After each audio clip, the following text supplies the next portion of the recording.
Good afternoon, everyone.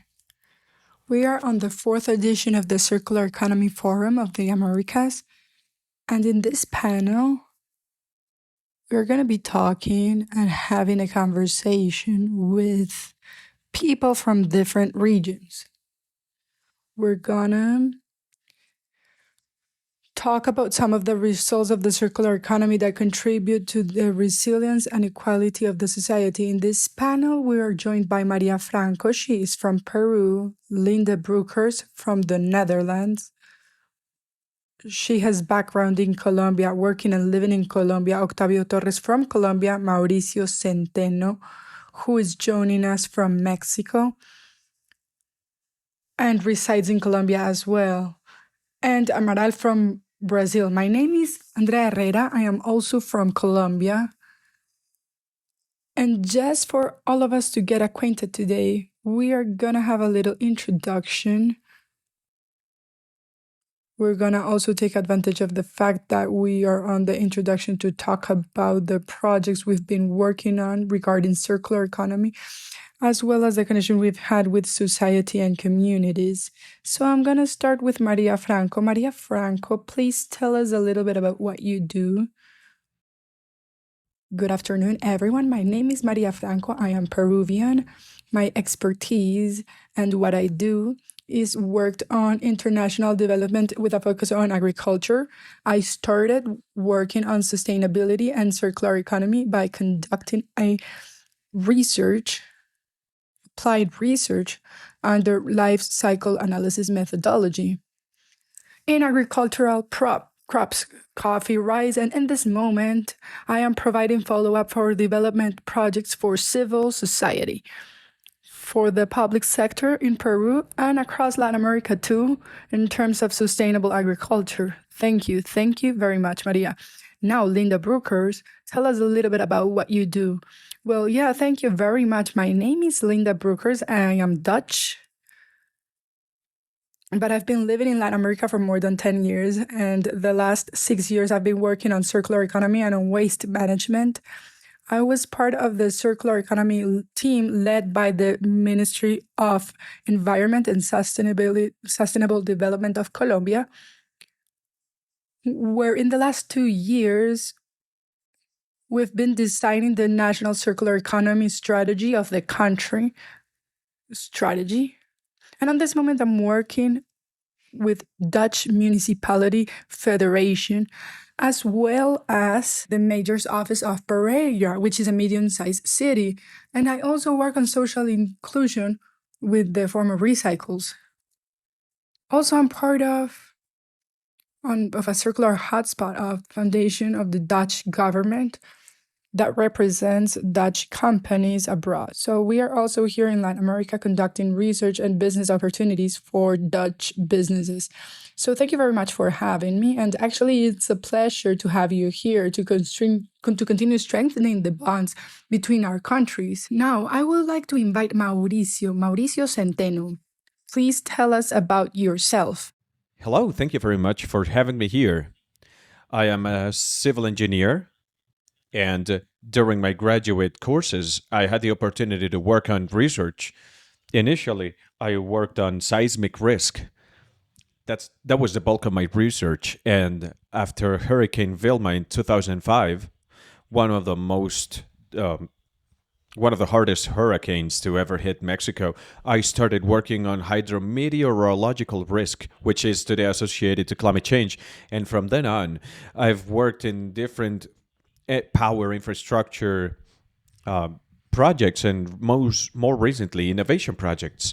So again, we go back to the same questions. How are we going to make our cities more resilient? How are we going to make our production chains more resilient based on imminent climate change? Look at what's going on today, for example, with COVID, how it's affecting production chains, and what decisions we need to make and based on what criteria in order to guarantee that we are going to adapt to the future.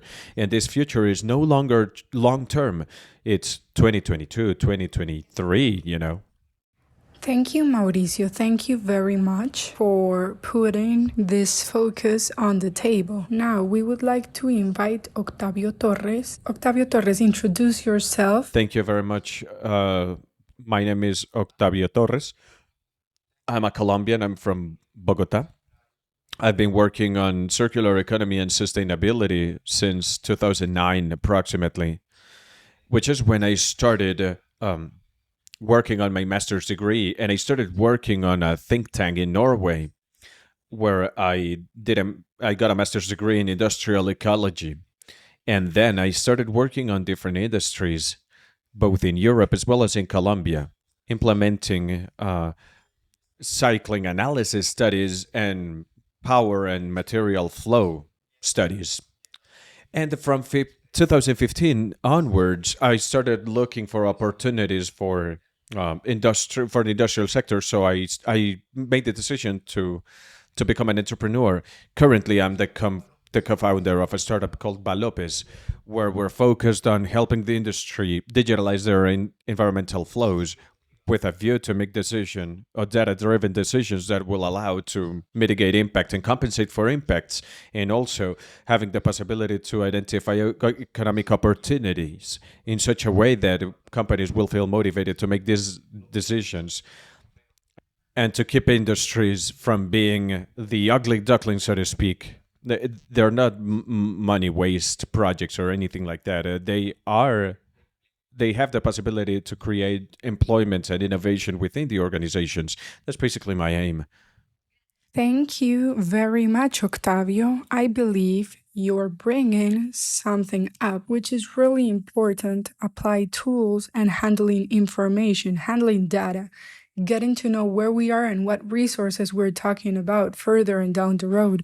I guess you could tell us more about your job, which it sounds really interesting. Now, let's go to Weber Amaral, joining us online from Brazil. Please introduce yourself. Good afternoon, Andrea, Maria Franco, Linda, Octavio, Mauricio, and all of our friends in Latin America. It is truly a pleasure for me to be here with you, sharing what I have been doing for the last 15 years. I've been working very close to the Brazilian Industry Federation in order to conduct a first assessment on circular economy opportunities across different value chains in Brazil. All of this search and all of this work is based on sustainability processes, and it changes sort of the story of how the circular economy story settled across the entire world. We are conducting a mutual learning and collective learning process. I've been working a lot with different chains, such as plastic manufacturers, restorative agricultural models, regenerative agricultural models. When I was in academia, I worked with a lot of public and private alliances. And I also focused my work on local governments. So it will be a pleasure to share the circular economy agenda in Brazil. Thank you very much. Thank you very much, Weber. Yeah, the work you've been doing is very similar to the work that other countries in the region are doing. Anyway, to talk a little bit about me, my approach to circular economy is more similar to how different institutions have approached this subject. Is through sustainable design, sustainability, and I've always looked for a goal to create a positive impact. And what we've found is that circular economy could very well be that solution to problems caused by the linear economic model. I'm a product design engineer, and during my academic studies, I had the opportunity to become educated in one of the circular economy schools of thought, Cradle to Cradle, and I had the opportunity to work with different governments across Latin America on raising awareness on different communities on the matter. Currently, I am an associate professor at the Jorge Tadeo Lozano University, and through research projects and through different topics developed by academia, we use design tools to find circular initiatives that could have a lot of application potential. So, let's get right into the topic of our panel. The topic of our panel, well, I'm gonna open the topic with a question. I would like you to tell us about some of the tools that you have used towards circular economy, and also how can we connect the public sector, the private sector, and academia for us to use these tools effectively and for us to become truly resilient and truly equal across society. If you would like to start yourself, feel free to participate. Well, Well, I would like to start by telling you a little bit about what goes on from the risk management point of view when discussing cities or infrastructure. Infrastructure or cities that are exposed to certain phenomena. Let's talk seismic. In seismology, we talk about spectrums. Spectrums help us understand how this phenomena happens across the years in a specific place. A city such as Mexico City is completely different from a city like Bogota in terms of geology, in terms of populational density, etc. So there are certain factors that determine how complex or how big the impact is going to be of with something that happens again and again. And if we add a historic evolution of this phenomenon in question, for example, earthquakes happen more often and with bigger impact in shorter time spans, then that'll help us understand the profiling. It'll help us understand the place that we're studying. For example, a manufacturing plant or a city, whatever it is. That, I would say, is the first tool to understand how exposed you are, because risk is a combination between the likelihood of occurrence, how vulnerable the infrastructure can be, and the intensity of the impact, because it's not the same thing for a phenomenon such as an earthquake happening in the middle of a desert than it's happening in the middle of a densely populated city. So that is a preliminary tool that could help us extract it from the purely seismological analysis and bring it to a more holistic approach. It's about how we're exposed to so many different risks today. That's what we've seen by now talking about COVID. Stopping the economy gives way to more positive phenomena, in terms of the environment and ecology, etc. So it's about the likelihood of occurrence, understanding the history, and how these factors are coming together in a specific context. And then from then on, we will start working on future forecasts and trying to find out what we need to adapt to. Otherwise, we wouldn't understand the challenge. So anyway, Mauricio, you are describing this tool that is an engineering tool essentially to analyze risks and how cities need to respond to these adversities. From here, we take resilience and circular economy. Circular economy learns from nature. Nature is diverse, and the more diversity, more resilient it is. So, how can we recognize these risks that could happen in our cities? What tools are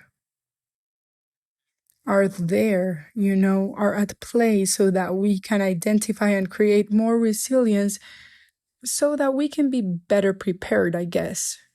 One thing that has actually stopped every country is the negative impact, but also positive impact arising from the pandemic, especially on our economies, especially in countries where the brunt of the impact is borne by informal vendors. When you really break down an economic structure, you will find that these communities are highly vulnerable, where these risks happens. Linda, do you have any experience? Will you like to share anything? Well, yeah, I mean, from the public sector, that was my experience during the first months of the COVID pandemic.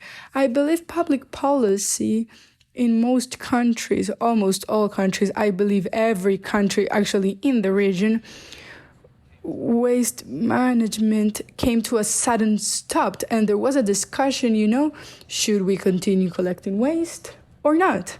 And of course, collecting waste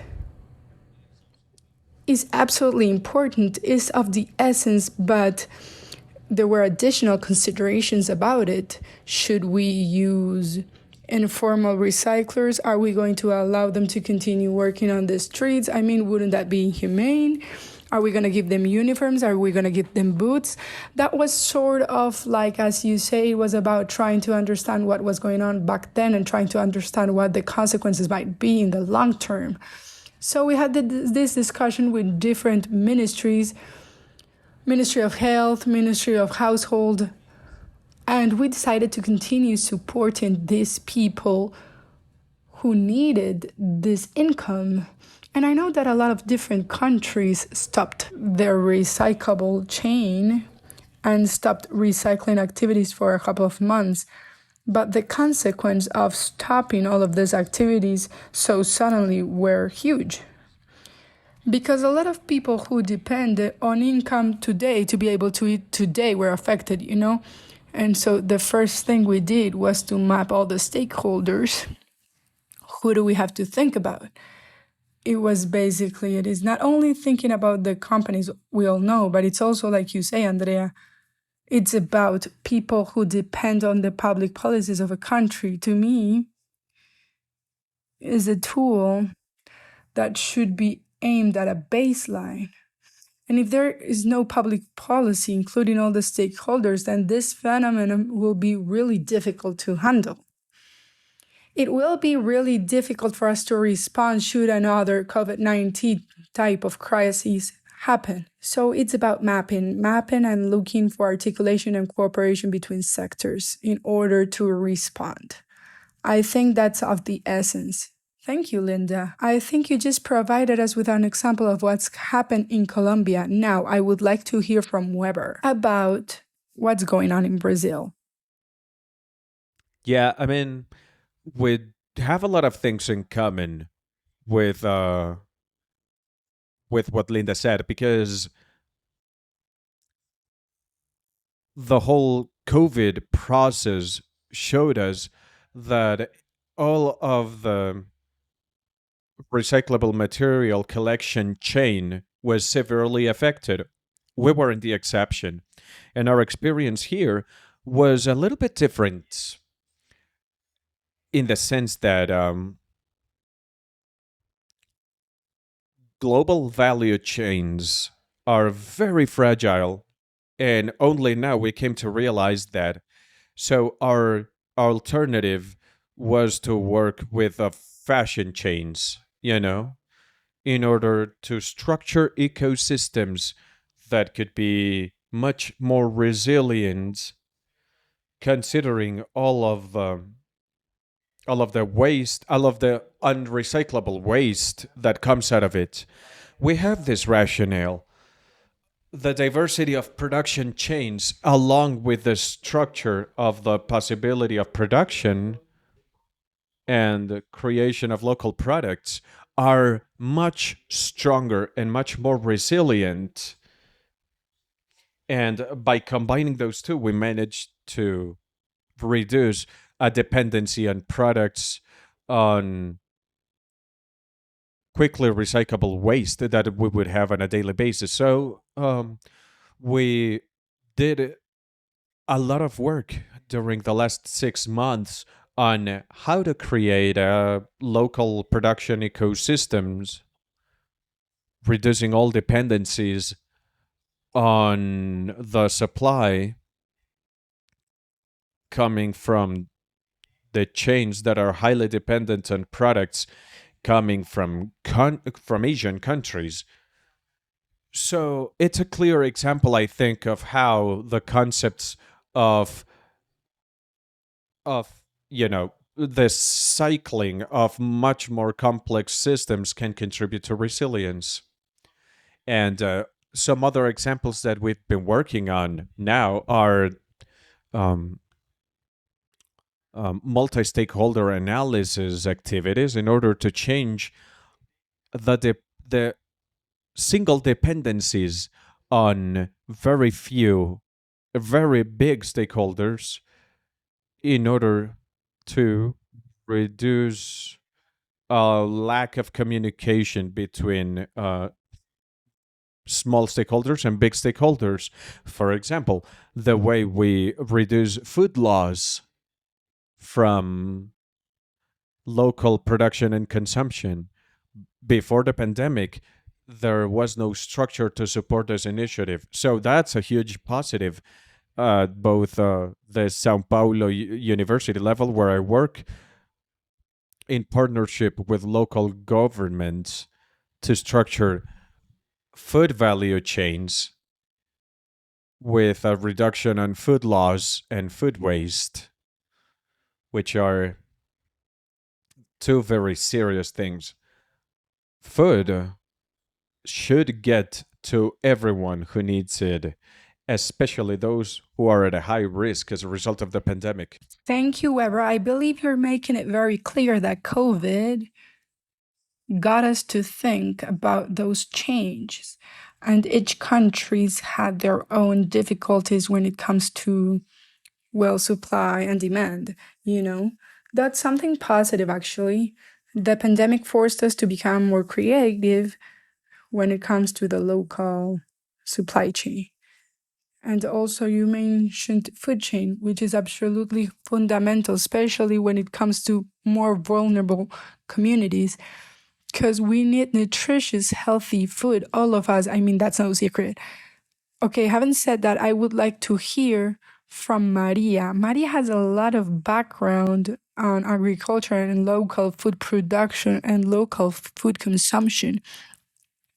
Thank you very much, Andrea. Yeah, I would like to actually complement what Linda said and what Weber said. Both mentioned research, compiling information, and being able to have data that can promote and create a follow-up, sort of a preliminary value estimation, and also implementation of projects. As I said, for example, we had the life cycle analysis as one of these tools.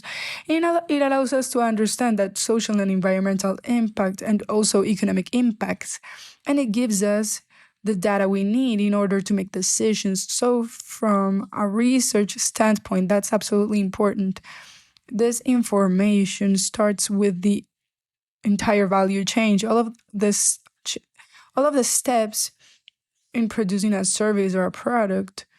The next tool that I can mention could be, first and foremost, understanding that information and knowledge comes with different levels. So technical or super technical levels are levels that should be managed by these professionals, at a PhD level and at a magister level. But then we also have other stakeholders, maybe civil society. And civil society, we have adults, children. So how can we supply this information? How can we provide them with this information? Because they're relevant sectors, so that they can also become part of this chain, this change, I guess, in a more active manner. Maria, you mentioned something that I find very beautiful, and it is that tools, especially the ones that we are discussing right now, tools should belong to the people. Tools aren't the sole domain of experts. Tools that have the ability to create a positive impact should go to civil society. They need to be at the disposal of civil society so that they can create change also. You mentioned data. We need to become acquainted with data. We need to know what information is, where we are, and from then on, we need to conduct a very specific analysis if we want to achieve a certain goal. So anyway, I would like to ask Octavio to tell us your experience on data management. Sure, yeah. I think that's a very important topic. That is actually one of the aspects that we've been working on at Balopes. currently we're developing a project within the government framework called Prevec in Colombia. It's a green job program, and through that program we're diagnosing waste around the country in order to understand first and foremost what sort of information systems are there associated to consolidating data coming from both the industry as well as the public sector, as well as other sources such as national surveys, in order to understand first and foremost what the condition of the data structuring is, because you can have data, but that data needs structure. And when I say structure, I mean a logic. There should be a logic to this data that allows us to analyze them. And if we don't have that, going beyond that point will be really difficult. And something that Maria mentioned is knowledge management, which is a result of the processing of this data from a decision making standpoint as well as a forecast standpoint in order to identify innovation opportunities. So, the purpose of these analyses coming from these information systems has a view to first and foremost understand the data, harmonizing this data and enriching this data, and also if they cannot be transmitted or understood, how can we work on that? One of the indicators, because we are a green job employment program, is heavily focused on what Linda said, baseline recyclers. So it's about how we can use this data to increase the number of jobs on recycling. We want more recyclers collecting, and also we want our recyclers to have access to better opportunities and to have more training. We don't want them to just hang out in the street opening bags and collecting recyclable waste, but we want to train them on machine use, etc. Something that is also within the program I find very interesting, and it is increasing employment rates and also the recycling rate of some materials. This has to be one of the results of this analysis. We have value recovery chains, and some of these are pretty mature, but also we have other opportunities for development. For example, uh, waste coming from biomass or waste coming from food, they can be composted, and also they can give way to fertilizers and compost that can be used in Colombia and also in other countries. And there's also equality. We need to understand that in Colombia, two things are happening. One, there's been a huge Venezuelan migration as a result of what's happening in Venezuela, and many Venezuelans have started working on recycling. We have a lot of single mothers working on recycling coming from Venezuela, and they've found in recycling the only way to provide food for themselves and their family. So we need to pay a lot of attention to this. We need to pay a lot of attention to gender inside this very important community. So, having highly structured data and solid and robust information systems that can in some way communicate with one another or interoperate, that's the technical term, that will give way to public policy coming as a result of this data. And this public policy will allow us to understand the progress we make on this regard. I would like to complement what you just said, Octavio. As part of my experience, working on the technical aspect, focus on the public sector, I believe experts on the public sector are absolutely essential because on the one hand, we have baseline knowledge that we needed to make the most of it. We need to transform it in order to inform public policy. And at the end of the day, I guess it's about replicating success cases from elsewhere. I don't know how you call it in Colombia, but in Peru, we have districts. The country is divided into districts. So we have to think about the local level, district level, and national level. There's this initiative in Peru The CESA cooperation is working hand in hand with the Pacific Alliance on promoting responsible water consumption on a corporate level.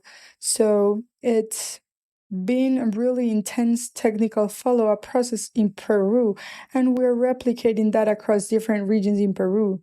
This program has been in place for 3 years, for 5 years actually, and a lot of big companies in the mining sector, in the corporate sector, are heavily committed to this. And so there's this certificate. The certificate is called the Blue Certificate, Certificado Azul, which is a little bit, it's interesting to me to compare it with the green certificate that have in Panama, the Panama Seal. And I think information is important.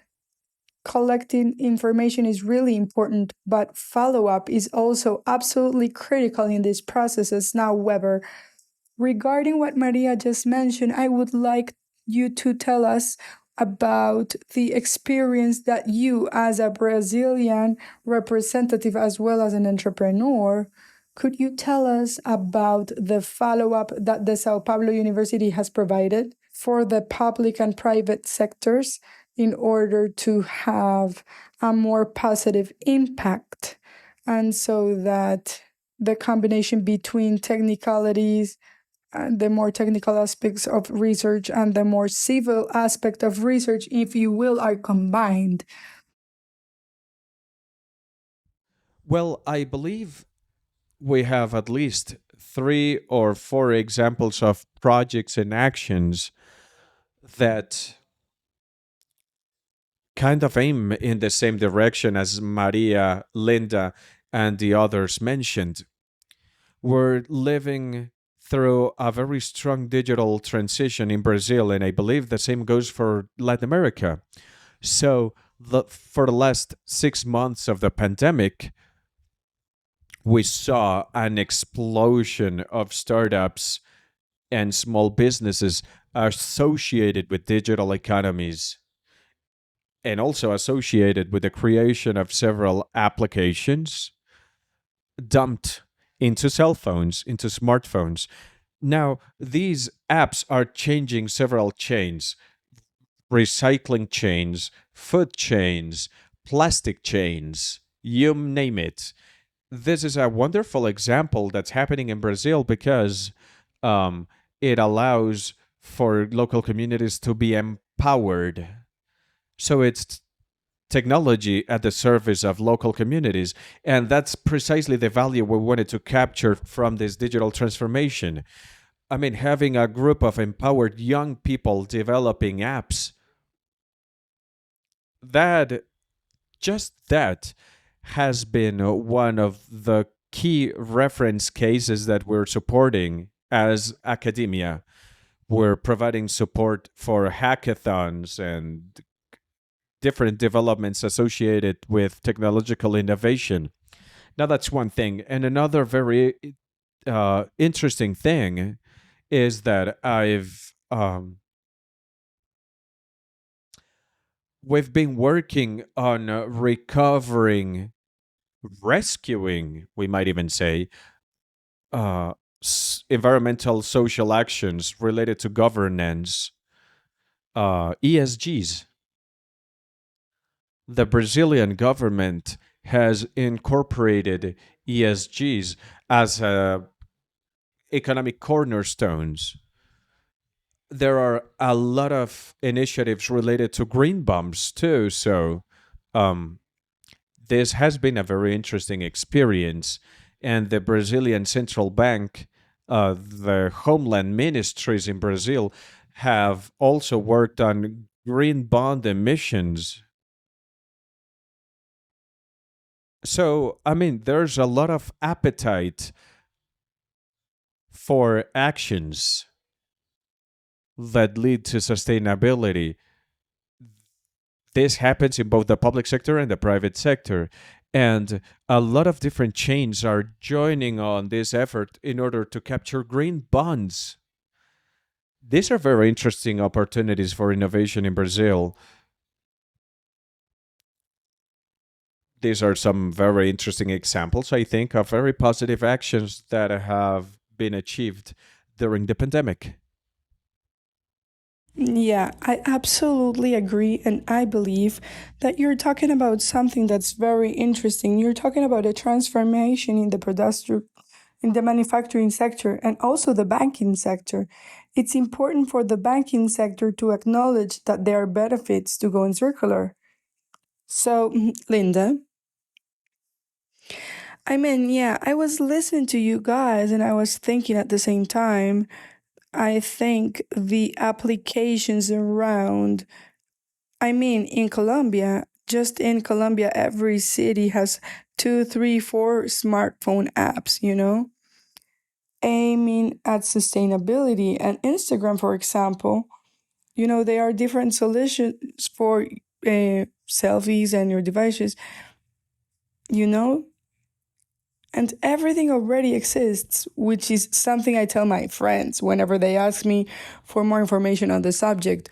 We have machines that change bottles to get a free ride on the metro and the bus system. Colombia has those, Asia has those.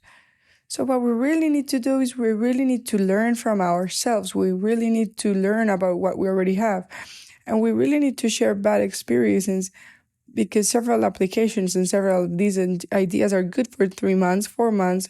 And oftentimes, what we are lacking is the business model. And if we're talking about circular economy, unless we have an economic model, I mean projects and applications that only lasts for months, they're very beautiful and very nice, but they do not pass the test of time. So maybe we need more information actually in spaces such as these ones. We need to talk about the good experiences and about the bad experiences. In other words, what the real goal of an app is and who's going to pay for that app and who's going to enrich it with data and what we can do with those data. We all need data. That's no secret to anybody. We won't be able to use data to measure. And think about public policy. If we have data and we have measures, we'll be able to establish goals. However, we need to be highly realistic as opposed to just coming up with things and having yet another app on our smartphones.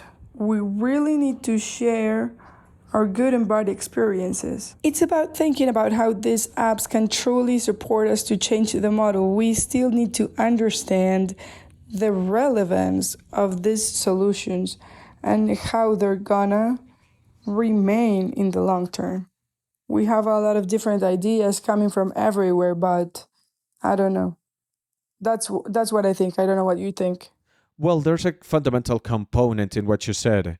Um, and I mean everyone, everyone, the person coming up with an innovative solution or whatever, whoever it is, we need to have a systemic mindset. Because of a lack of a systemic mindset, these solutions are more like a trendy type of thing. They arrive in the market with a boom and then they sort of fizzle out. It's because everything has negative impacts. For example, how many platforms can we name in Latin America related to delivery? Food delivery or whatever. What sort of externalities and complexities do those platforms create that didn't exist in traditional models? It doesn't mean that they're worse or better, but that wasn't accounted for on the design stage, and nothing is being done to solve those issues. And if those issues get solved, they usually don't get solved in a balanced way. Because, for example, we might have a public policy, and this public policy made this business model not feasible. So what do I do as the creator of this app? Well, I just leave. I take my business elsewhere. So systemic mindset needs to be at the forefront of solution creation. We have data, right? But what are we going to use data for? And what sort of indicators or metrics are going to be interesting for me and for my interest groups, for my stakeholders? How can we get public policy to empower my business model as opposed to the other way around? So a systemic mindset needs to be at the forefront, and that should be taught at an educational system level, because we all should be trained on different technical areas. But I, as an engineer, or Octavio as a technological developer, or as an agricultural professional, etc., we have to have variables that we need to start playing with. There's another fundamental variable, and that one is closer to the industry or value chains. Industry and value chains are already very strong at these continuity plans. Every stakeholders are looking for return on investments. Every peso invested in a company should be stable in the long term. So, how can I guarantee a business continuity, regardless of whatever industry I happen to be in, if I'm only thinking of the linearity that I'm a part of? We need to start assessing. And I'm going to give you a very specific case. For example, a corporate group participating in two or three production chains in Colombia. When we started talking about the continuity of their business plan, we realized that it was heavily focused on, oh, there's a protest outside, there are riots outside, we can't go into the plant. Right, but what happens if your raw material coming from the US as a result of drought that is really, I mean you can't do anything about it. What happens if that happens? What happens if a Santa Marta port uh, I don't know, is inoperative because climate change rose the sea levels? I mean, we have to realize that everything is interconnected and there are several factors that I have no control over. So, what am I going to do once they happen? Do I have to change vendors? Do I have to change suppliers? Can I get my raw materials from elsewhere? It's what Weber was saying. We need to start looking at a more local context. We need to start changing our policies and our procurement policies. I think that's of the essence. I would like to add something to that. I speak from experience, because I am representing a technological startup. There's something really key that Linda brought up, understanding the business model, but we need to take it one step further. When we're going through a digital transformation process, there's a very strong component, and systems engineers know it as layer 8. Layer 8 is about users adopting technology. That's what layer 8 is. So there's an anthropological consideration here. What we give users not only adds value to the system or the app or whatever, but it should add value to themselves. So there's an aspect where we, for example, in the beginning, we start with a focus of, let's create a market. Let's try to integrate the industrial waste market into this production chain. And we realized that this was everything the companies wanted. Hey, I'm going to be able to sell my waste, I'm going to save up on money, I'm going to open up another cash flow source. But then we started looking further into it. We started looking at the data, and we realized that there were companies with had a certain type of waste and other companies had another type of waste. So we ran into a brick wall because we have no way of making those data compatible, and we realized that what we needed was a mechanism to help companies organize their own information that would allow this information to be brought to a higher plane where it could be comparable. And then we started to see in the first iterations that, yeah, I mean, you can provide them with a really nice, really neat solution, but the person who was out in the field working couldn't use because they were out in the field. They were in a very remote area without internet coverage. And the company soon realized that the app had no added value as a result of other interdependencies. So we started seeing elements that you as an entrepreneur can really anticipate unless you start talking with users, conducting interviews and talking to people who have been doing this for longer, people who have been working with other people from all walks of life, from different backgrounds. I mean, we need our apps to be usable by field workers, and we need them to add value to the managers, because ultimately it is managers and CEOs who make the decision regarding whether to purchase a service or a product or not. And they can, tell you, I have no use for this app. This is not doing what it was intended to do because of a lack of data, because of a lack of interdependencies. So there are complexity levels where there should be a systemic analysis, not only from the technological standpoint and from architecture, it being solid and whatever. We also need to understand the necessities of the people interacting with these technological solutions, with these platform functionalities, mobile apps, or sensors, whenever you work with sensors. I think it's important to highlight that because oftentimes you think, you know what, this business model needs to be replicable and scalable. It needs to be profitable also. However, it's not that simple. There are a bunch of different dependencies. And another thing that I believe to be very important is design. It's about understanding our interaction with different components around us because ultimately, what we want to do is we want to improve. And if we lack the necessary basic ingredients, adopting these platforms and technologies will be ultimately very difficult. Thank you very much, Octavio. Yes, Weber, go ahead. Yeah, I'm sorry. I agree with the fact that there's a big need for data, if we want to make more informed decisions. But here in Brazil, we have a huge asymmetry across different regions in Brazil. We have some very biodiverse, rich regions. Other regions are rich in infrastructure, and there are huge differences in Brazil. Brazil, in and of itself, is a separate planet almost.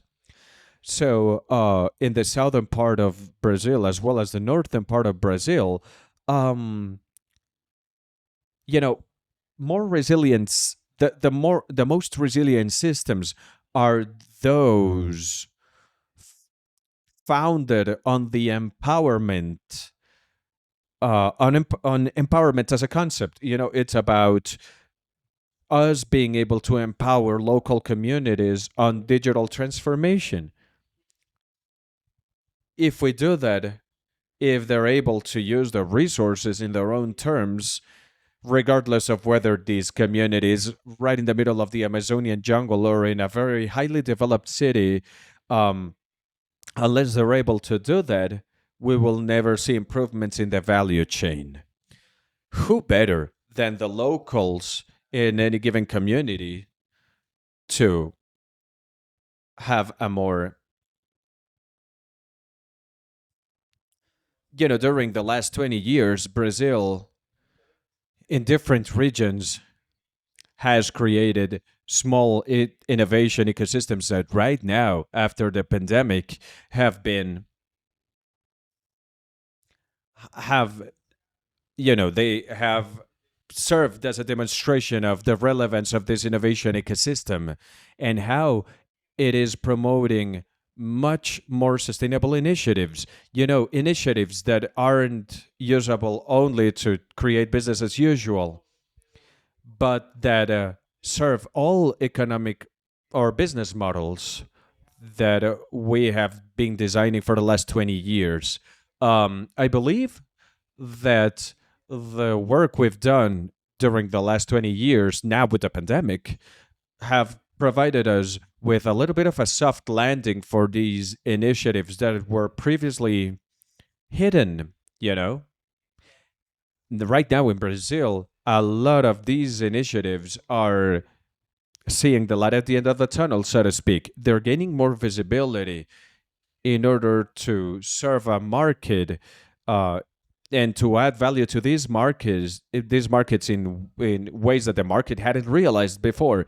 So that's what we've been doing regarding circular economy. What we've been doing with circular economy is a little bit about maybe recovering previous solutions that we already had, but that when they were implemented, the timing wasn't just right. So I really hope that we can shift our mindsets. This mindset shift needs to happen across different stakeholders, and I believe that is absolutely fundamental if we want to become more resilient. If we want to make these small scale businesses more resilient, we need to prove that they're not just a trendy thing. This is not just a temporary explosion. These businesses can actually turn much more resilient in the long term. I believe this is part of what we've been doing here at the university, and also when we work with small scale and medium scale companies in Brazil, that's exactly what we try to do.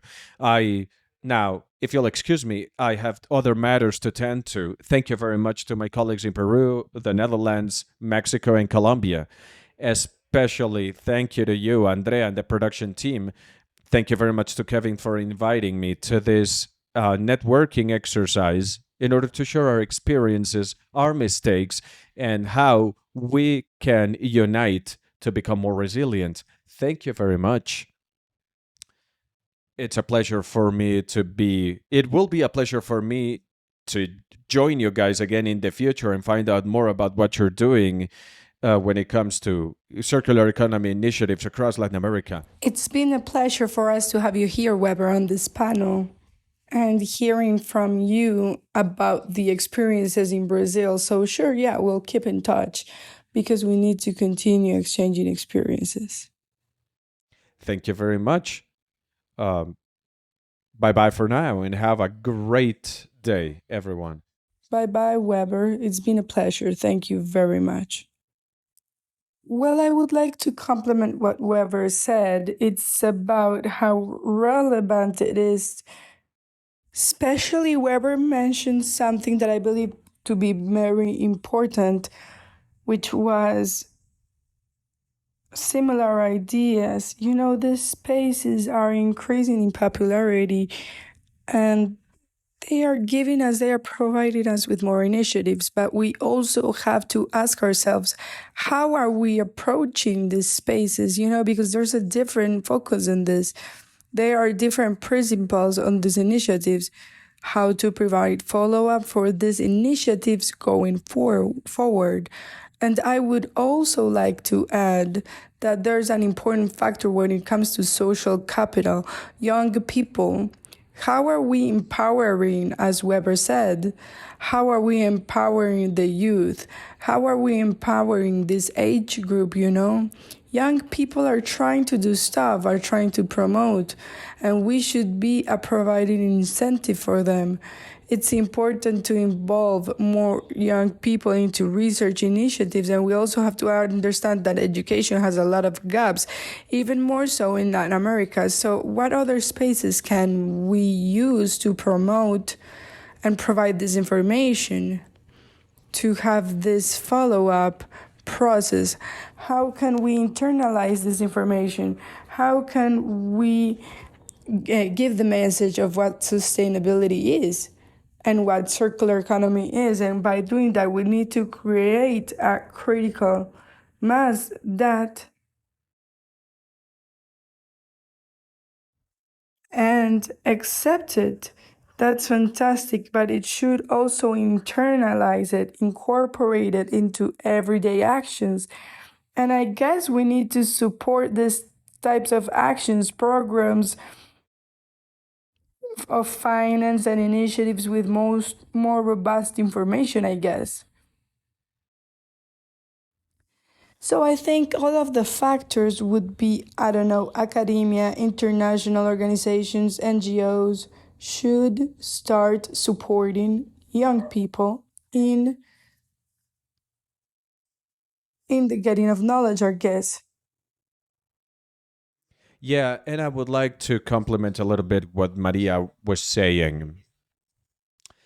I wanted to talk on this transition that we all need to undergo to go towards circular economy. Innovation is really important in that regard, and innovation needs to happen by generating new ecosystems where there are new generations, new people empowered through capabilities with a knowledge of the sustainability tools and to be able to enact change based on their surroundings. You know, that's really relevant. Mauricio can actually talk to us more because this is entirely his field of knowledge. Mauricio, why don't you tell us a little bit about innovation? Well, I mean, I think the first thing is to understand where we want to go because we're talking about empowerment and we're talking about the fact that we need to provide innovators with tools. And innovators aren't just the people who hold master's degree or whatever. Innovators are those who know the land, who know the product, the everyday recyclers. So we need to become large scale innovators. We need to understand, from the activities we do today, how can we modify our society, I guess, in terms of circularity. So from innovation, with all of these mechanisms that have been turning more integrated, because it's no longer a hackathon where 10 young guys participate and they're interested in creating startups. Hackathons are now government initiatives to transform something. So there's been a lot of change.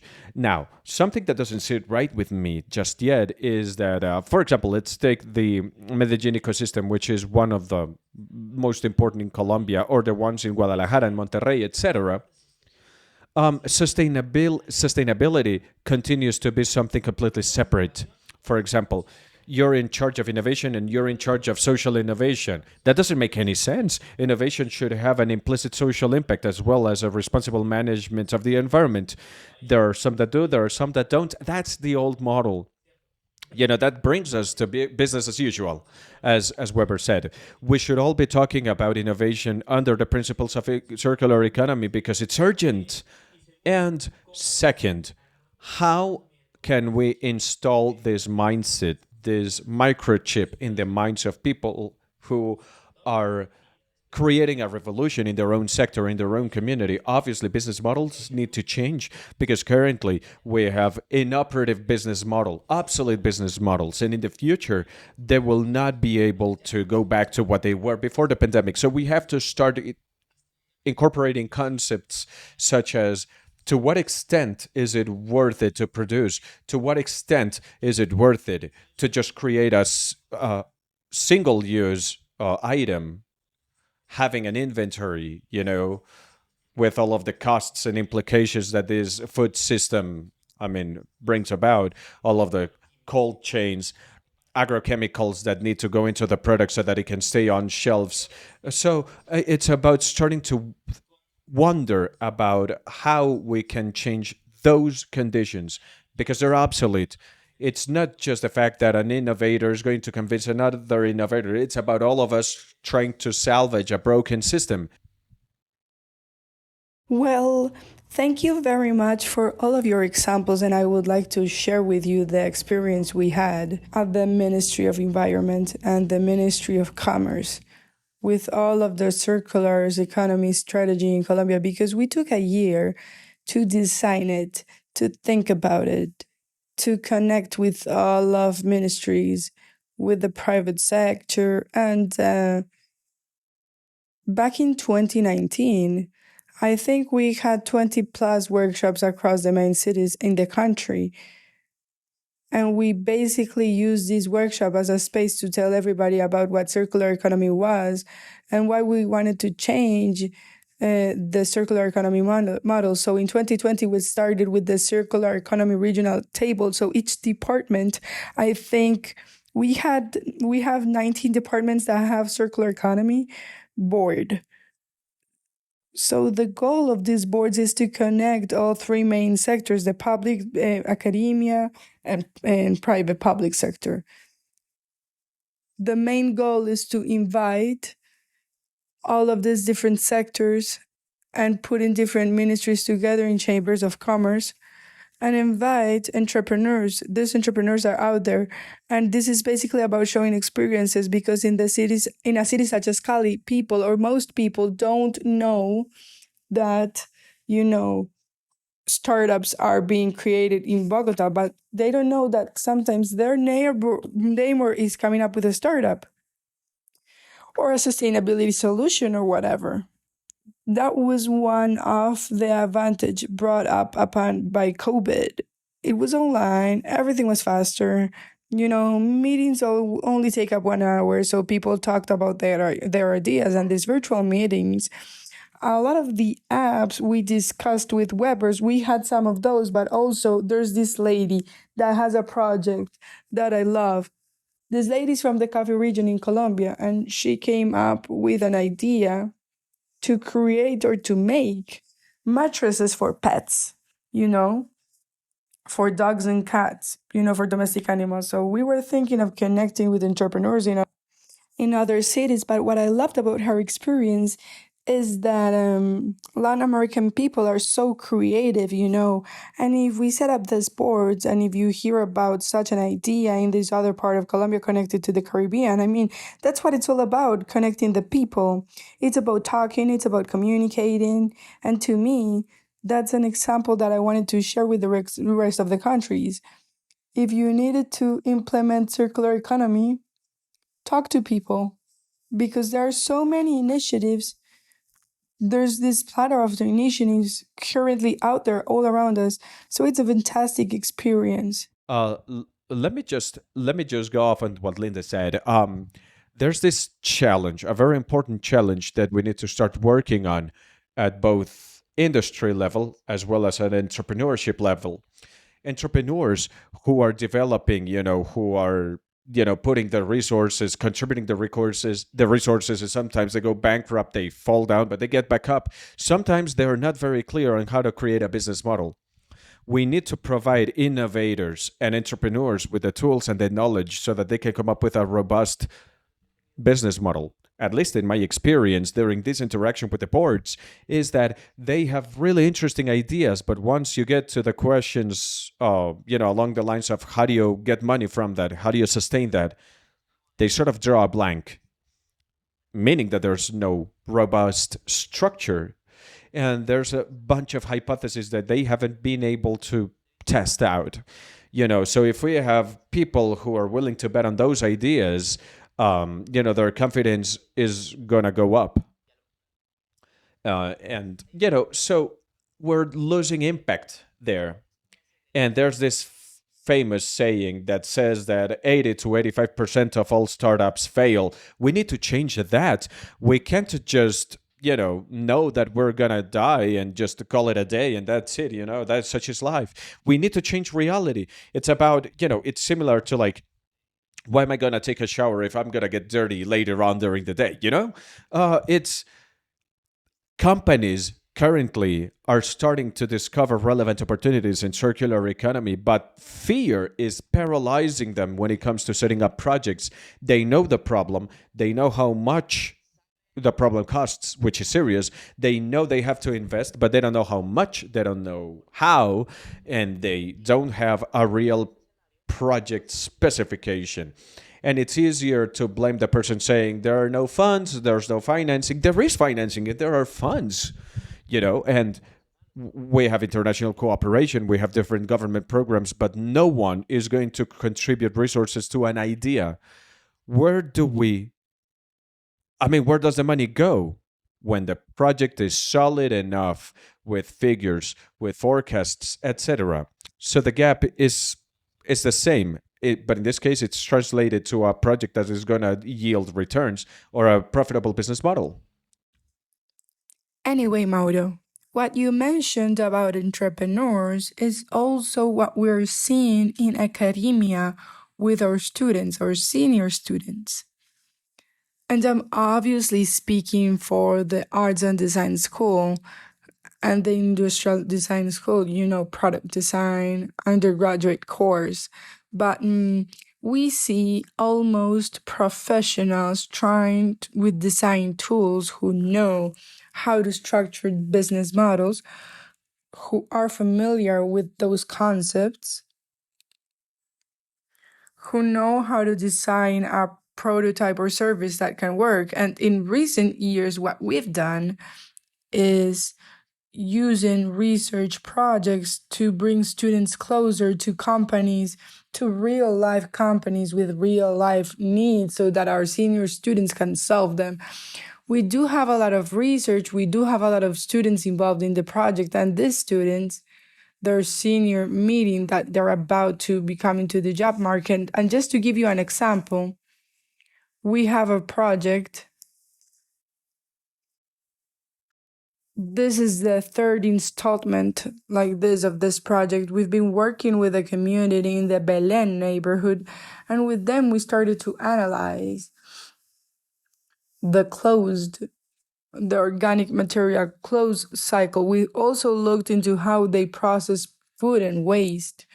This project is called the Transervant Lab, which was under the framework of the France-Colombia year. Our intention was to connect this community in Bogota with another community in France, in Lille, north of Roubaix. Basically, the aim of this project was to think about the collective in this community and how we could have neighborhoods, self-sustaining neighborhoods, self-sufficient neighbors when it comes to producing food and consuming food. And the result of this project is that we built a community. We built a community orchard and in the facilities of a foundation in the Belen neighborhood. So it's a community orchard, meaning that the community can have access to it. And we started analyzing what sort of tools we needed to provide them with. And we started seeing an empowerment in people because this was their project and we were just there facilitating the tools. But it was their project. And so we started seeing a different dynamic. And this moment, the project has evolved to the point where we already have a community orchard. So what else do we need? We need a community kitchen. And this community kitchen, we are in designing right now. But it's been a really nice experience because we've learned a lot about gender also. So we're working with the Aisha Circle of Women. This project is financed by a Canadian university. So they are funds supporting these topics.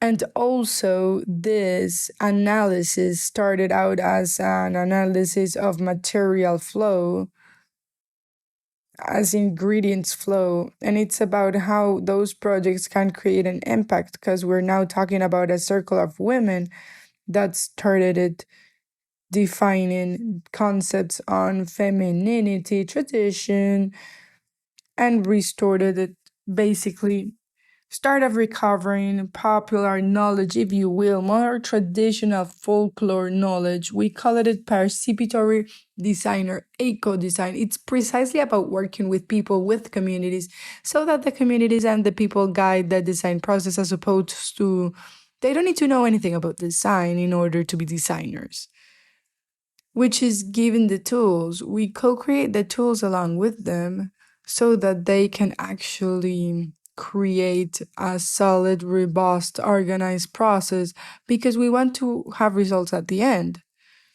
Maria, go ahead.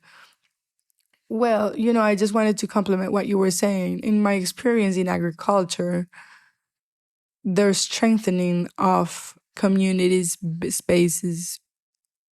Communities are absolutely important and critical for sustainability in any project related to what we call, at least in my case, agroecology, sustainable agriculture. Why? Because, as you say, the empowerment in these spaces and the expertise in finding those spaces, if you provide enough follow-up and then you leverage the teams and the people, those are huge ingredients for sustainability. I think the social aspect, ensuring information, ensuring transparency from an institutional aspect, from infrastructure that is able to support this project if you have a follow-up and a transparent follow-up.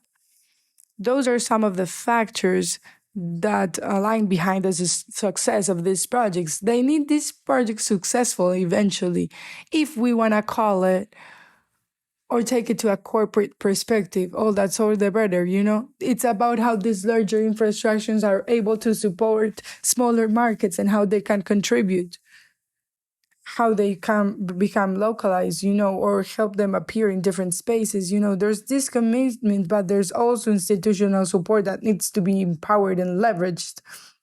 And that's a huge factor of success for these projects. But I've seen that in Peru, for example, providing follow-up to these government projects, public projects where we have women, as you say, who are leading agricultural processes or urban or orchard processes, orchard community garden processes.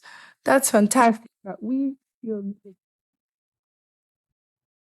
need to provide them with mentorship. That is how we will be able to really foster the expertise in those spaces, right? And something that I wanted to dig deeper into what you just mentioned is that when we analyze in my project the movement and the how building the community garden in Belém worked about versus how it worked in France, we realized that in France, the motivation came from the public sector. The public sector were the ones who came up with the proposal of the and organized everything. They had the land plan available for the products available, and they came up with this organized program so the people from the neighborhood could have access to it and started planting very different from the processes in the Belém neighborhood where we didn't get the public sector involved because it wasn't necessary, because the people in the Belém neighborhood were so empowered already that the project was gonna see the light of day with support or without support. So this is something that we are seeing lately. There are a lot of initiatives coming straight from the citizenship, you know?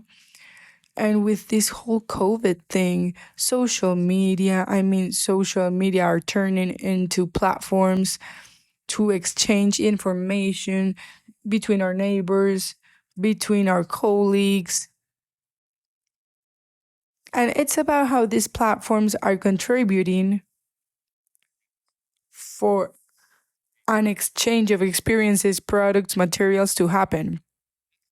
That's when you start having an exchange that contribute to circular economy. These are initiatives conceived by the citizens themselves. It's about being able to become connected so that our communities are stronger, you know, so that our communities can start making a scalable impact. Sure, yeah. I mean, the role of public policy is fundamental. Everything you're saying is absolutely true because I've heard about so many initiatives. And, you know, talking about the barriers to circular economy, that is probably the biggest barrier, the biggest challenge, public policy. So we have these initiatives, but then how can we adapt or how can we update regulation so that we can make the vision of the people our reality? This is not rocket science. And I believe public policy or incentives coming from the public sector should go on this initiative. It's about how economic incentives to could foster or leverage composting processes, for example, you know? But you know, people oftentimes run into so many requirements that people get tired of that. So I believe that, I mean, this is not easy because there are a lot of regulations that are so old. They were designed for a different time, you know. But in Colombia, tariffs that the government charges for cleaning the streets should go towards final disposal. You know, companies bring material to landfills or whatever, and we need to punish them. And we need to leverage recycling. We need to incentivize reusing, you know? I would like to add something to that from my perspective. Maybe there are going to be difference of opinions here, but I'm just going to lay it out in the open. I think we have to change the concept of experts in circular economy because it makes it seem as though we're far removed from the places where circular economy should happen and where it does happen. There is an expert per a million startups. So I think that fundamental role of those who have worked on this side and those of us who have a more educated background, I guess, when compared to people who are just starting out on these matters, is that we have to act as guides. We're not experts, we're guides. And if we know a little bit more, we should help out people who know a little bit less. We need to create groups. We need to create work groups where we need to include a lot of innovators. We need to include a lot of empowered citizens who think about solutions, but they need a guide. They need some guidance. They need someone to help them uh, add a more powerful effect to their solutions. It's about changing the world, and it's about what Maria said. It's about a community of people engaging in revolution. Because here's something we realized, and here circular economy is irrelevant. When you democratize something, it informs public policy eventually. Public policy always lags behind. It's always reactive. They're never proactive, or they're almost never proactive. So we always use what if in our innovation processes. What if in the next 3 years in all Latin America, we took it upon ourselves to develop the game rules of circular economy? We would be flying in 2023 because we would have an entire framework designed to facilitate best practices and punishing bad practices. We don't know if that's going to happen or where it's going to go faster, but that's sort of a preliminary thought. If the game rules were applied exactly as we needed them to, all of these empowered citizens would be developing anything they happen to be working on at a larger scale, because they would start finding financing, profitable business models also, because we do need incentives and all of that, as opposed to having a lot of small efforts, disconnected efforts, and 80% of them die. Why? Because they're like seedlings that didn't fall in fertile soil. That's sort of the terms I like to think about it. And Linda and myself have had conversations in other spaces. We need to be pragmatic. We need to be realistic, because we can talk here about concepts and whatever, we can debate for days on end. But what we really need to do is we really need to implement. What do we need for that technology being developed over there to start working now? What Octavio mentioned, actually, it's about making a business model feasible. We need to understand what some of those revolutionary factors are. And what are we going to use? Are we going to use public policy or other instruments? So we need to perform this very pragmatic analysis on a by sector, by technology basis. We need to look at the capacity that is already there if we want to develop these ideas, because otherwise we're just going to talk in circles.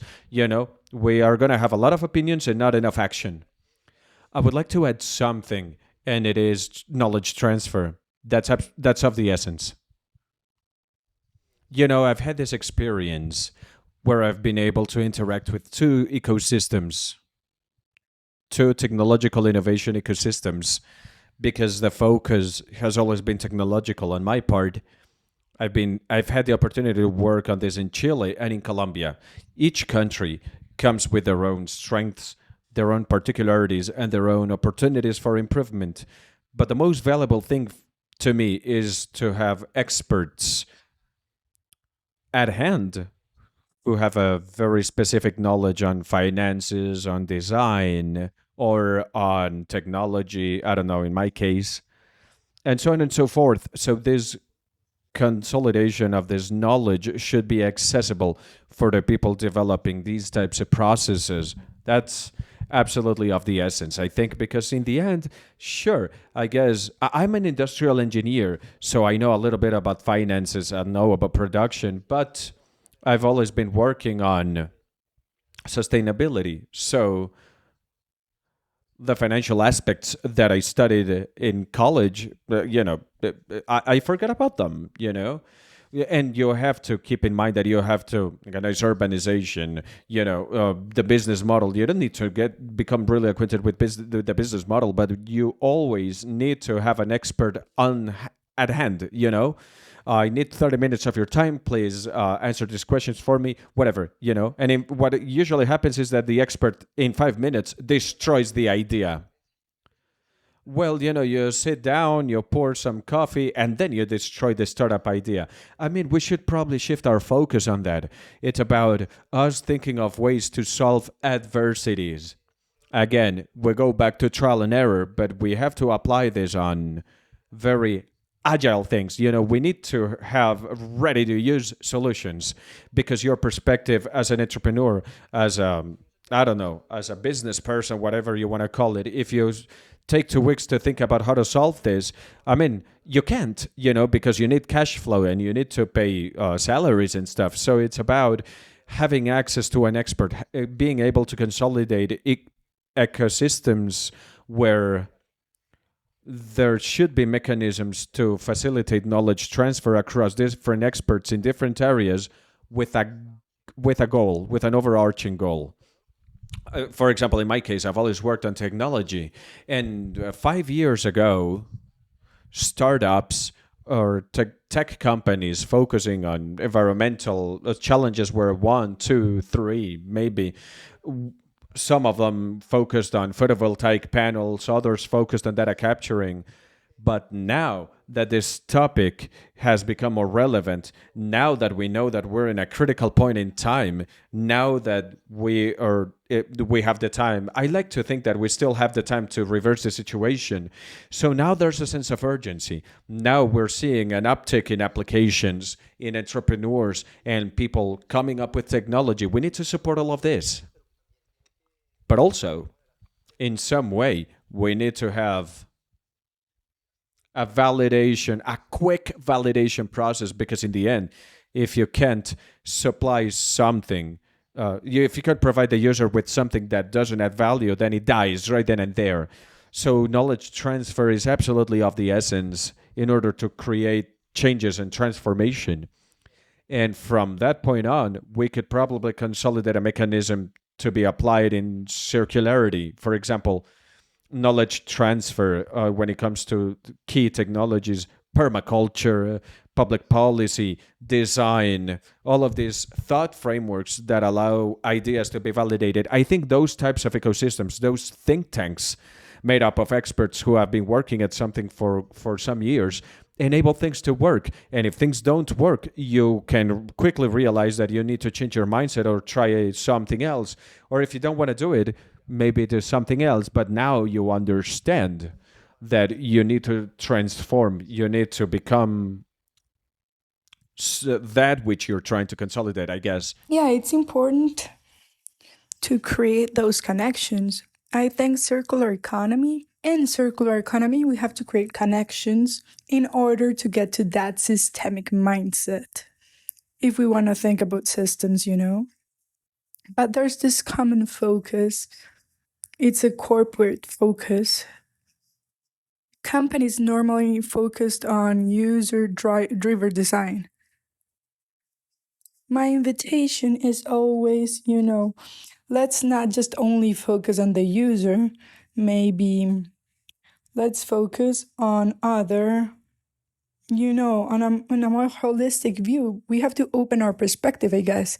And we have to acknowledge all the possible stakeholders within our area of influence. As a teacher, we work on stakeholders map.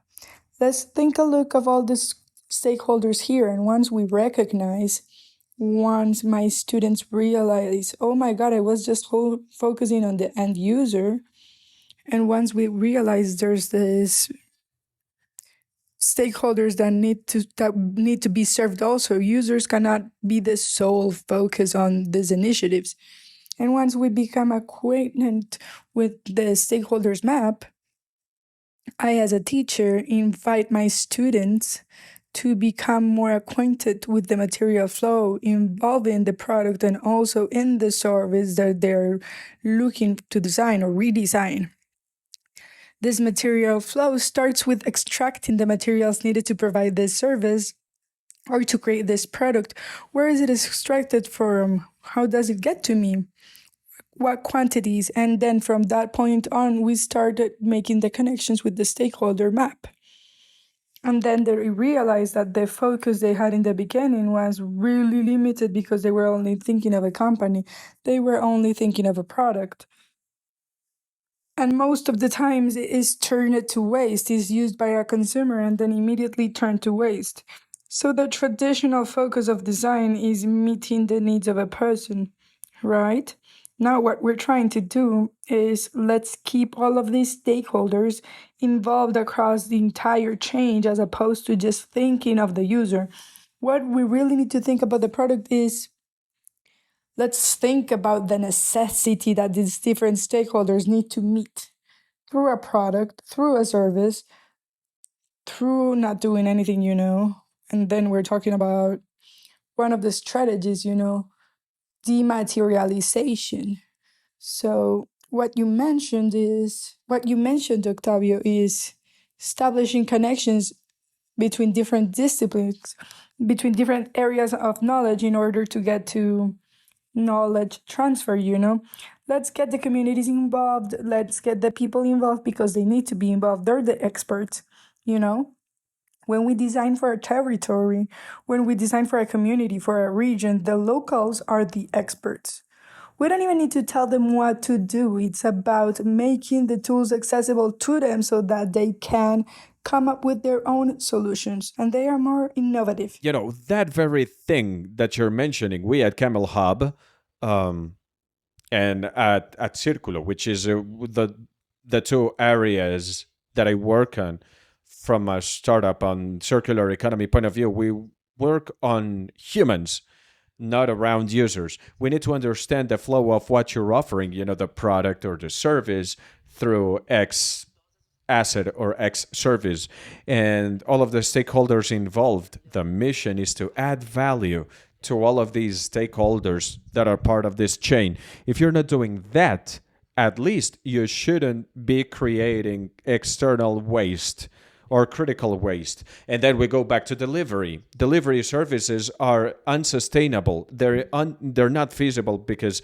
there are a lot of externalities associated to them, at least as we know them today. So human-driven design is an analysis methodology that we absolutely need to use. That's one. And number two, this is taken from the general law of climate change in Mexico. It's a very well structured. It's really interesting, but it still has a long way to go when it comes to making it practical. This Mexican law in particular has several goals. One of these goals talks about establishing mechanisms to become acquainted with the externalities of different business models and industrial processes.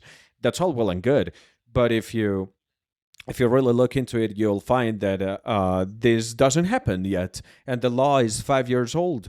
So how are we assessing? Where are the methodologies? Where are the financial assessment mechanisms that will allow you to establish a comparison? Because business as usual is this much. Now, implementing circular economy models is super expensive, but if you consider the externalities, then it's not as cheap. And if you apply the externalities, it's not as expensive as you thought.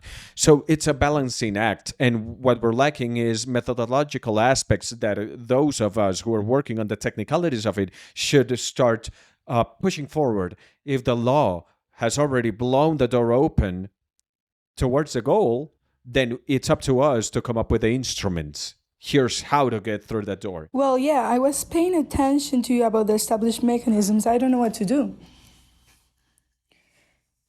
You guys talk about mechanisms and whatever, but what's that? Now what?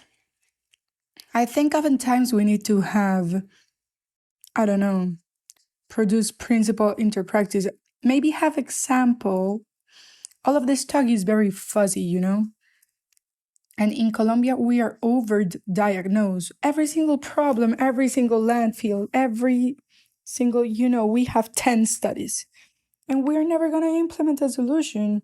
We do have resources coming from international cooperation. And what do we use that on? Let's just do another study. Let's make some more research. I mean, enough is enough. And what are we going to do? What are we going to do tomorrow about the diagnosed problems? We still have a long way to go on that. And hopefully, we'll be able to start working on the solutions very soon. Now we're on an island, and this island is not too far away, you know? Nothing is far away from the downtown area of this island, and there are enough inhabitants here in this island, enough so that they can just approach the government with solutions and initiatives, you know? I don't like pilot programs first and foremost because programs have a beginning and an end. So that means that oftentimes die. You know, we should have a vision, but if we don't know what we're gonna do tomorrow, and if we still have a 50-year vision, I mean, we're only talking in circles. What's gonna change tomorrow if we can't answer that question? Nothing is gonna work. There's something that Mauricio started talking about, and it is risk. That could potentially be a way for us to start looking at the more problematic areas, and then from that point on build a work plan that it identifies the needs, then how necessary it is to build a system and have the community involved, and then from then on getting the community involved in those programs or pilots. I'm sorry, what is it that you called them? Well, yeah, projects, and do several iterations until they grow. And the risk theory tells us to look at critical and important aspects.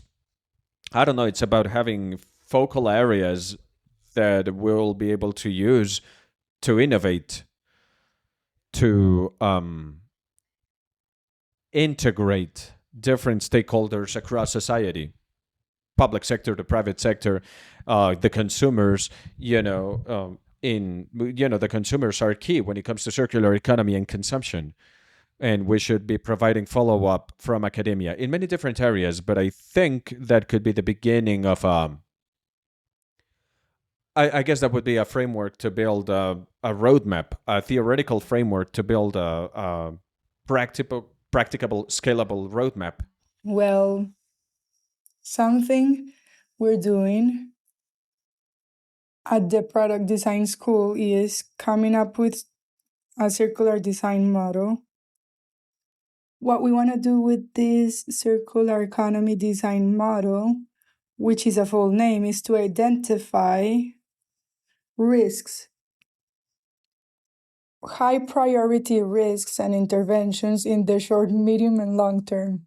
And then from that point on, we'll build a roadmap along with the projects that will, in this case, we have put this model to the test with a company, and this model will allow the company to start working on circularity initiatives. It's a gradual change for companies, and we deployed it. It's actually working right now. This is the first project that we came up with, the first project we applied, and we realized that first and foremost, it was important for us to come up with tools that would allow us to become acquainted with water flows, power flows, material flows, and the social component of the company. And then once we're acquainted with this whole view, we will start analyzing in order to identify those priorities. And once we identify those priorities, we will move up to a phase called creation phase. Because for us, creativity is important. And creativity is the point where designers and different actors out of all the stakeholders map come together, and then we work on initiative proposals. Interconnective proposals, by the way, and once they're implemented, they go through a prototyping phase and an evaluation phase, which is important for the model. And it's so important for the model to be communicable. It should have an internal and external communication, because without that, if you have communication, then other connections can happen, other connections with other companies in the same sector or other organizations. I don't know, entities who want to do the same thing, who are interested in creating these connections. So from my position as researcher, I lead several groups working on this circular economy design groups. And right now we are thinking of we are working on applying that at city level without specific material flow because we want to calculate the results and we want to start sharing information and start creating knowledge, together with other sectors. And it's important to have a connection, to have support for different sectors, academia, public sector, private sector, to collaborate together. Well, let me just go back to what you've mentioned about innovation and cross-cutting work, solution designs. Not only thinking of the end user. In my experience in recent years, I've worked in academia, specifically in graduate courses. These methodological concepts, when you grab them and put them inside a work team, you achieve truly great things, especially if this work team is not made up of five people coming from the same background with the same profile. If they're diverse enough, for example, if you have a journalist, an engineer, someone who's heavily focused on the business side of things, all of this diversity can actually achieve a level of innovation such that implementation can actually become easy, and it'll become very robust. Maybe not easy. We're not talking about easy stuff, but maybe the model will be more easily replicable or more easily scalable. So these methodological developments we've been talking about, data and information systems, need to be conceived on an analysis cross-cutting basis, because otherwise they will be heavily biased. What I see in the context or the opportunity that I'm able to understand is very different from the opportunity that Linda sees today or an opportunity that you perceive from academia. And I said it in another space. It's not about changing the interests of different stakeholders. It's aligning everyone's interests towards a common goal, a goal that hopefully will be beneficial to everybody. I mean, industrialists would want to continue creating profit, but academia will want to create more impact from a technological and social standpoint. Same goes for the public sector. They need to have a more sustainable administration that is also able to secure votes for them. So I think we need to start working like that as a team. There are no experts above others here. We're gonna solve this together. So I would like to ask you, how do we achieve this collaboration, cooperation? How can we add that basis, that platform to be able to work together? All right. So let me just conclude first because I already spoke too much. I think this specifically is a big example, a very good example of what we have to do. This circular economy platform of the Americas is a year-long effort. It's actually been taking place for many years, and so little by little we consolidate a team. When it comes to knowledge, when it comes to experiences, when it comes to new people joining this initiative, I think this is fantastic, and this needs to be replicated at at an engineer level, at a constructor level, chambers of commerce. City networks are absolutely fundamental, where a city from France is able to share an experience with a city from Colombia, or in Singapore or wherever it might be. These city networks are fundamental because we need to start transforming our thoughts. We need to start going from individualism to cooperation.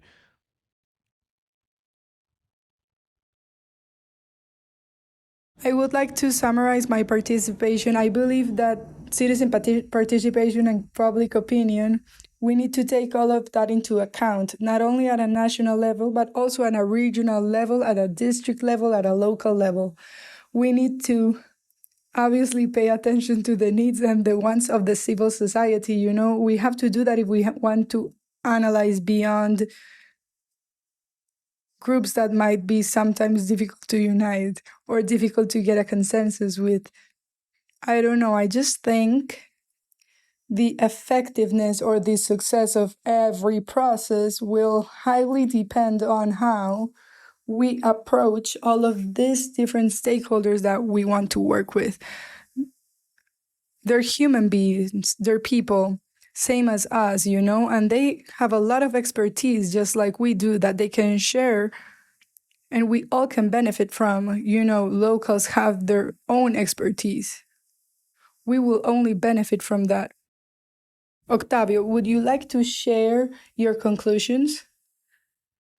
Well, I mean, yeah, a lot has been debated today. One thing that really resonated with me is communication.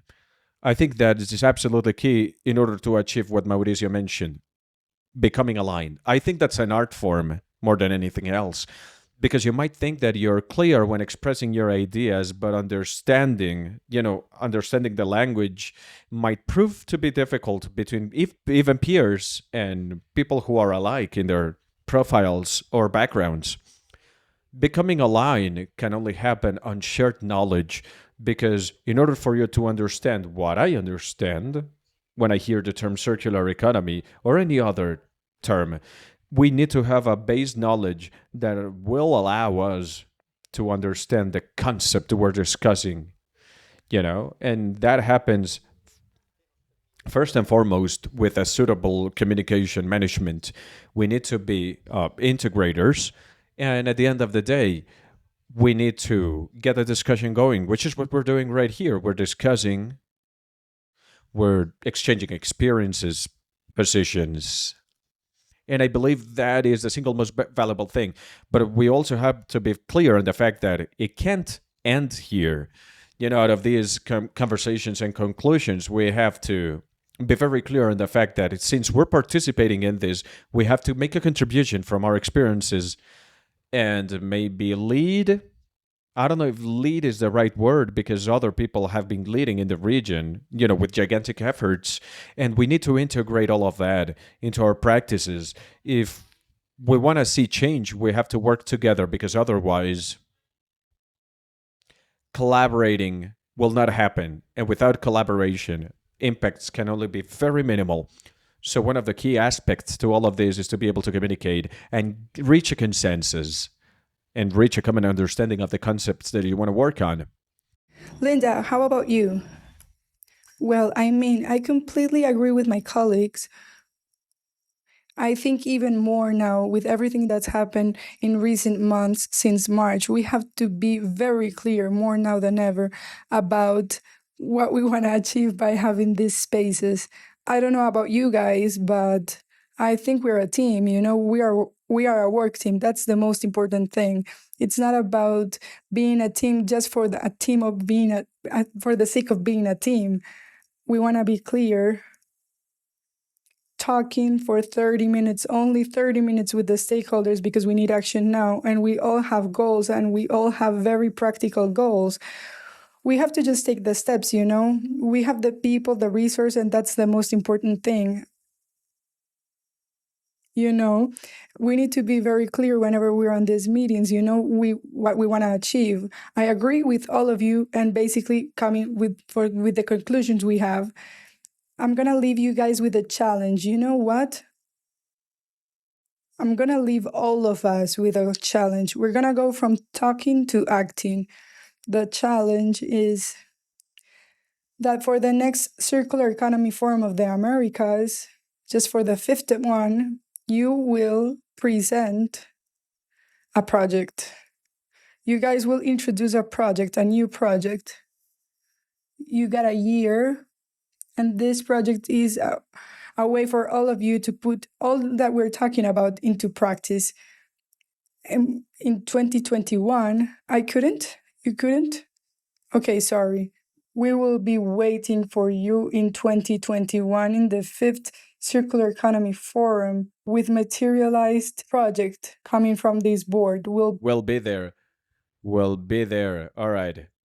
Let's get down to work. Clock's ticking. Thank you very much for your participation. It's been a real pleasure to share with you, and we'll see. Thank you very much. See ya.